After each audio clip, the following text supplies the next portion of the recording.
Join me right now, Illinois Congressman Krishnamoorthi, a Democratic member of the House Oversight and Intelligence Committees. Welcome back, sir, to the broadcast. Good to see you, particularly on this holiday Sunday. Let me ask you how alarming these new North Korea missile tests are for you. I mean, how should the Biden administration approach this situation? And does North Korea have the capability to reach the U.S. with one of these missiles? Well, perhaps not exactly the one that we saw in those pictures, but they do have long-range ICBM capability. But the way I look at this, Alex, is this looks like a nuclear temper tantrum to me. I think that they know that the world is focused on Ukraine right now, and they want to get attention focused back on them. But I think that this should not in any way change our position with regard to our commitment to defend the South Koreans or the Japanese, or, of course, our homeland. All right. Well, we've paid some attention to it. Let's move on to this topic, which would be Ukraine. In a pre-taped interview with CNN, President Zelensky discussed the possibility of President Biden visiting Ukraine. Let's take a listen together, sir. Do you want President Biden to come here? Yes. Are there any plans for him to come? I think he will. You think he will? I think he will.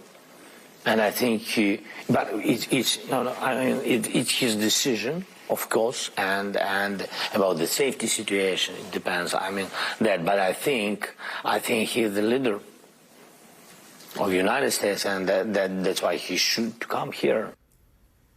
Congressman, do you think President Biden should visit Ukraine? And if so, is it purely symbolic? I mean, what kind of a message would that send, and how important would it be to the world?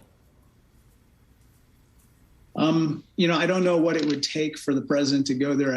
As you know, his security footprint in making sure that he's secure is enormous. Yeah. And given that the situation on the ground is so fluid, I'm not really sure how they would facilitate the logistics of that. But all that being said, I think the president eventually will go there, hopefully in a free Ukraine. And I think that, President Zelensky is correct to note that, we are going to stand with them through thick and thin right now. And we have to do everything we can to arm them to beat Putin on the battlefield right now. Yeah. I'm looking at a new article in the Washington Post, and the title reads, U.S. allies plan for long-term isolation of Russia. The Post is pointing out a new strategy would mark a return to containment after years of seeking cooperation and coexistence with Moscow. How do you, sir, feel about long-term isolation? And do you want to see the measures that we have enacted against Russia right now become permanent? As long as Putin is in power, I think that this is what he's going to be facing, isolation and a rather cold shoulder from the international community. Remember, Putin is in charge of these atrocities and war crimes that have happened in Ukraine. And what we're seeing in Mariupol, I think, is amounting to another war crime. And I think that as long as that happens, I think that Western governments, including the United States, would be loath to return to business as usual with this particular regime. Okay. Let's move domestically, talk about the January 6th investigation, the attack on the Capitol, of course. CNN was able to view almost 100 texts that were sent to former White House Chief of Staff Mark Meadows. They came from Republican lawmakers, both Mike Lee and Chip Roy. And it shows them supporting Trump's efforts to overturn the election. However, they ultimately backed off when they realized his claims were baseless. How big a deal are these texts? I mean, do they help build a case against Donald Trump at all? Possibly. I think more so they offer kind of a cautionary tale to a lot of my colleagues who might be in search of, quote unquote, fraudulent evidence when there is none. And then they go down the rabbit hole of, going amongst conspiracy theorists and QAnon folks and kooky lawyers like Sidney Powell and others.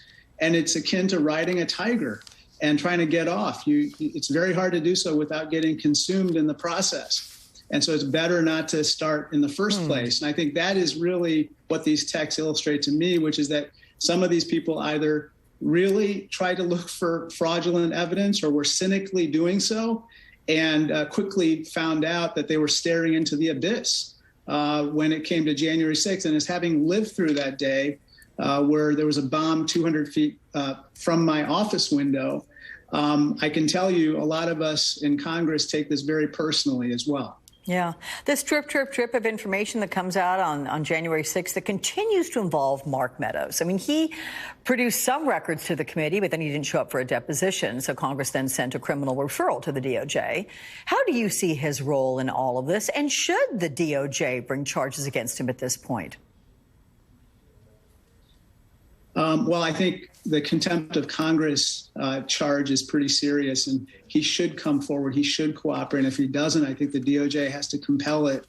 I think, again, this is one of those situations where, you start to help Donald Trump in his various ventures, and pretty soon you end up in criminality. Yeah, you get or lost you yourself. get thrown under the bus. Yeah. Absolutely. Or you get thrown under the bus, or both. Yeah. All right. Congressman Krishnamoorthi, it's awfully good to see you. Thank you for joining me, especially on this holiday. Appreciate you taking the time. Hey, thank you. Happy holiday. Thank you. To you.